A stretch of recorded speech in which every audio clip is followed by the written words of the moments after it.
Alright, welcome back to the channel, and I am thoroughly glad that I came back here to this spot today instead of going up to the crappie spot, because I already fished it 2 or 3 times and I don't want to burn the crappie out there. But anyway, I am very glad to see this spot. I'll show you real quick, and this is really just corralling the fish into tighter spots, and I already see a couple of decent bass. So let's check this out. This is one of our other spots that we've fished here recently, or semi-recently, and it's been a couple of weeks, and the water has gone down significantly. Like there was a little bass like right over in here somewhere. But I'm gonna walk along this bridge, try not to get hit by a car, and oh, there's that bass. Y'all probably can't see him, but I'm gonna try not to get hit by a car and just kind of see what's swimming along the banks here. Oh dude, I don't know if y'all can see that or not. That's all decent sized bluegill and bass right there. All right, that answers my question. I'm not going to walk to the other side and see what's over there. But usually when this is way down like it is, like I said, the fish are really corralled and are usually biting considerably better. So I'm going to rig up a couple of things, probably some swim baits, jerk baits, and see what we can make happen. Also, 2 more things real quick. I actually got my net out of my vehicle and put it with my gear. And I know I don't ever remember to grab my net. Anyway, another thing is, if you hear a bunch of gunshots, apparently I'm just down the creek from some kind of law enforcement training facility. I don't know. We're not getting shot at, I hope. All right, starting out, we're going to use a little drop shot with a 6" panorama with just a little split shot. And I should actually be using this on my other rod because it's more suited for it, but yeah, we'll make it work.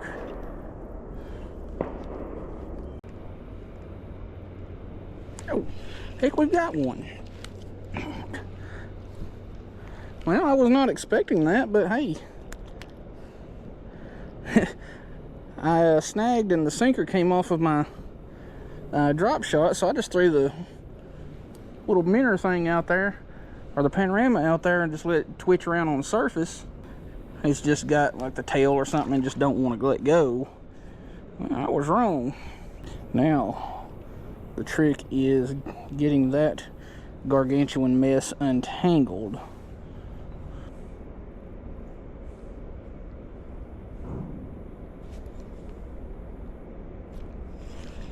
Same thing, a little green sunfish came up and grabbed it.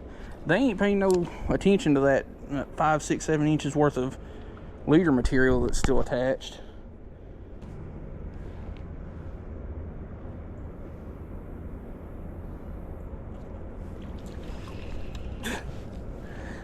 Well, you're not the size of fish I was hoping to catch on this little drop shot, but you'll work. At least we ain't skunk. We'll come back to that drop shot later.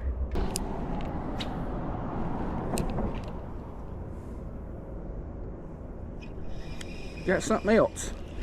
I think I know what it is because I was eyeballing them a few minutes ago. But yep, that's exactly what it is. Slippery little fart.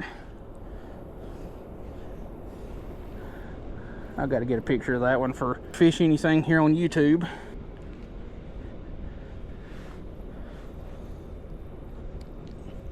Little large head,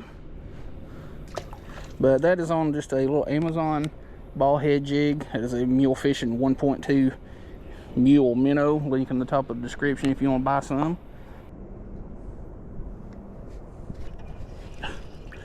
Come on now. You little itty bitty farts are gonna have to give me a break, because I know there's some bigger fish hiding in there around y'all.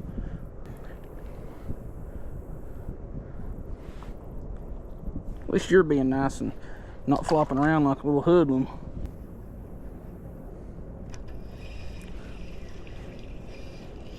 Ooh, almost hit you on a rock, sir. Whatever you are.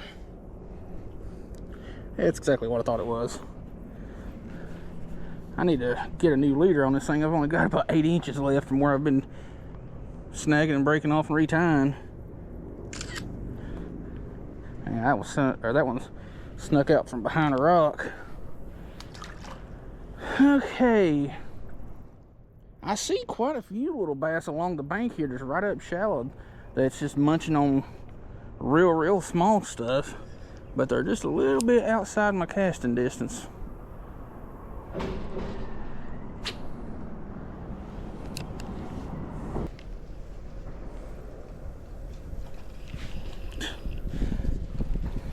Seriously. Another little green sunfish. Can I have my thing back? I'll just screenshot my other one. Well, I'm obviously not going to get skunked, but I'm not getting anything better, so I'm going to retie a leader real quick, put on something a little bit bigger for this rod, and see if we can find something a little bit more respectable.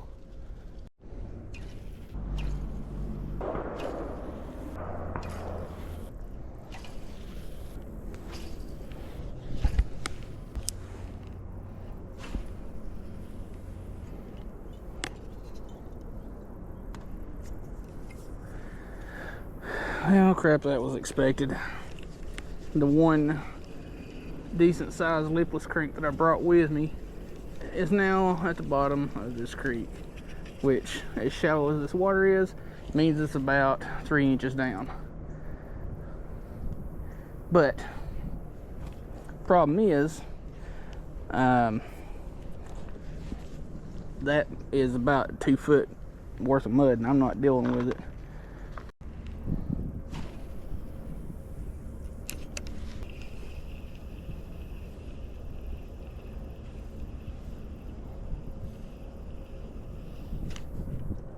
Oh, I got a fish this time. Pretty good size one too, I think. I've only got a 6-pound braid on here with a 6-pound leader, so can't roughhouse it too much.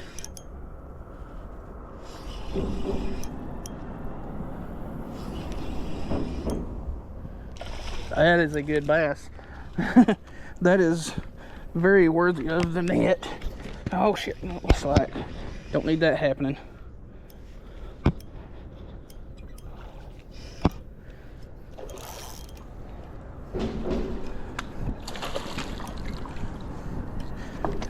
See if I can get down here to where.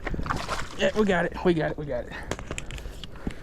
Fish acquired. All right.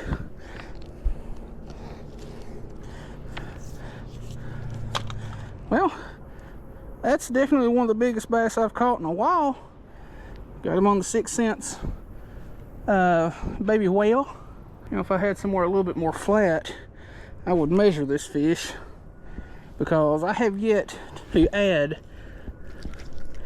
a largemouth to my tarp eligibility list, but there's nowhere near flat enough, so we're going to get down here and try to get you back. I'm going to lay you down in the nets and try to swim you out, because I don't want to throw it too far in these rocks. There we go. Well, that was fun. I'm sure somebody's going to be like, that's the most graceful release you've ever given a fish. You should do more like that. And, well, I should, but fish have much worse things to deal with. You know what? I got my scale out and was going to weigh that fish and didn't do it. Yeah, it's probably about 3 pounds. I know it wasn't like 4 or anything, so I'm going to say around 3.5. Alright, we're calling it quits on the bigger swim bait. We threw it around for probably 20 minutes and got bit by one thing other than that bass that we caught. And I think that was just a little bass that was about the size of our swim bait. Let's get this thing rigged up with a jig head. We're going to make one last little push for a few minutes, because we've been here close to an hour, and those tiny little fish there at the beginning and that bass are the only things that we've caught. So we're resorting to drastic measures and going to our trusty old Berkeley Gulp.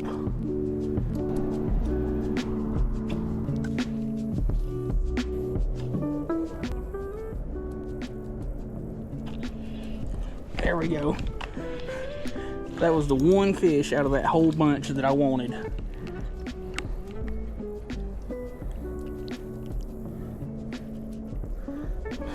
The creek, the fish that Creek Fishing Adventures channel is a belt on. The green sunfish. That is a pretty dang good size one right there. Like, I don't know how well y'all can see that, because for some reason it appears a little bit darker on my screen than it actually is, because it's not dark at all right now. It's like 2:30.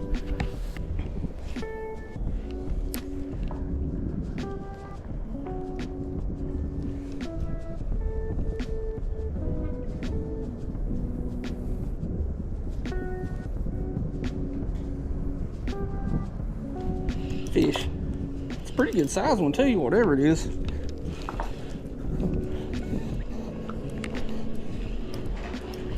Is it what we came up here for originally? It is. It is. Very chunky black crappie. Like, your mouth is abnormally small for your body size, but I ain't gonna complain. It's fish, and we caught one. Skadoosh. That was really unexpected.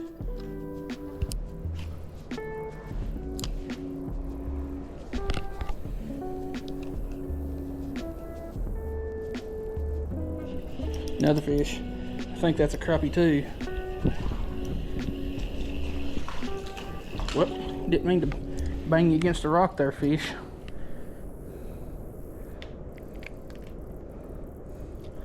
Another little bitty crappie. Le crappie. Suck a lay.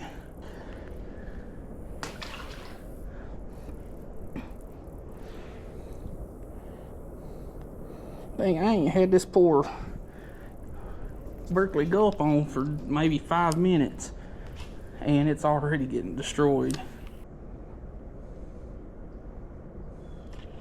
Oh, well, the one that I was intending on catching actually picked it up.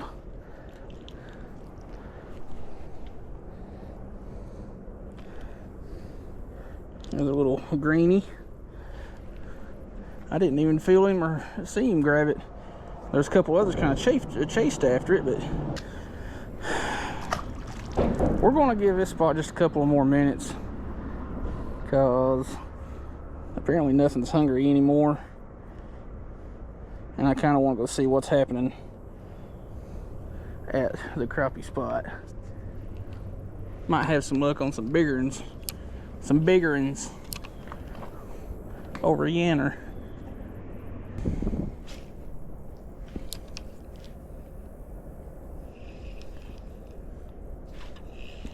Well, got something.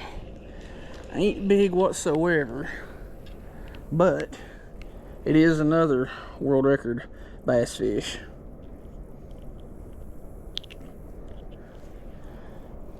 Monster. This right here is why they don't let me fish the elites and the classic and all that. I catch fish so much bigger than everybody else does.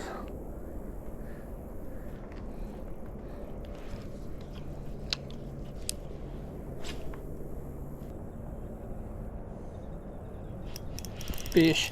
Hopefully my camera stays going, because I've got like 1% left away from the rocks. And that is going to be the last fish of this little stop. I was going to go to another place and see what's biting, but I think this is good enough. That way I can actually go to another spot and try to do a separate video. But decent crappie.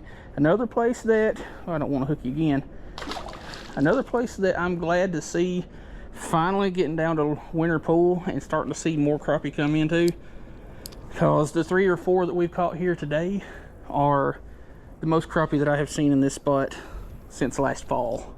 So anyway, I want to get my stuff reorganized and packed up because I've got crap scattered everywhere, and we will see you back at the vehicle. Well, I believe we're going to call her quits on that. Didn't catch a ton of fish, mostly the itty bitty ones like usual, but it was a nice little surprise that that bass came along and ate my swim bait, which, well, it's all tangled up on my other rod. But that swim bait is the 6 cents 3-inch baby whale on just a, well, 6 cents finesse swim bait head. Now, most of their swim bait heads I don't particularly care for because they're just, the shape of them does not fit the shape of the fish or the shape of the bait that well. But these finesse swim bait heads that they came out with last year, I think, earlier this year, I don't know. It was late last year or earlier this year. Actually fit their smaller swim baits, like the 2.7 to 3.5 inch swim baits, fairly dang well. But anyway, I know you saw it in part of the video, the little tackle box that we put some stuff in and got some stuff out of. That is my mule fishing tackle box. If you want to get one of these, there'll be a link in the top of the description, so go check that out. So I'll show you that real quick, and then we'll call it quits for this video.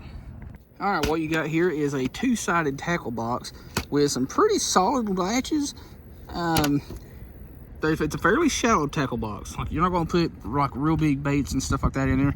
I chose to put plastics and my terminal stuff like 1/64th, 1/32nd, and a couple of the bigger jig heads. And in this teeny tiny little compartment here is some 1/80th ounce heads, which I don't use very often. But I got some Mulefish and Bronco blades, freaking amazing name.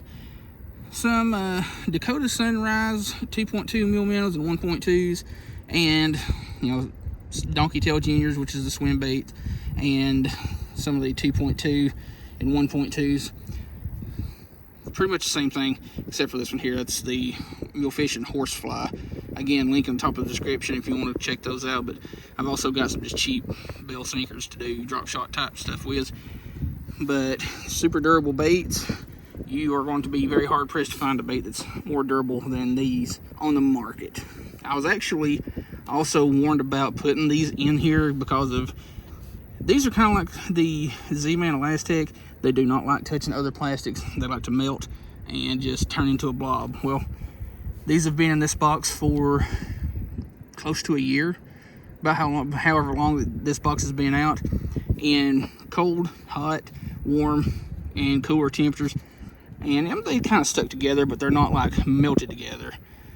It's kind of like just pressed together, kind of stuck together, but works out pretty dang well.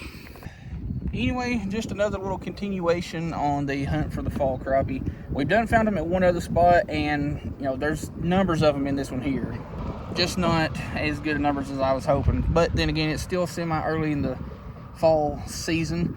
We'll definitely be coming back to this spot more throughout the fall and winter because of the water levels, and it's still on its way down. Like, this is still up compared to what it will be later. But still, it was a good trip, despite, you know, walking up and seeing a bunch of those fish along the bank, which, if you can see the fish, they can see you. That's just how it is with water clarity. But we didn't get skunked. That's all that matters.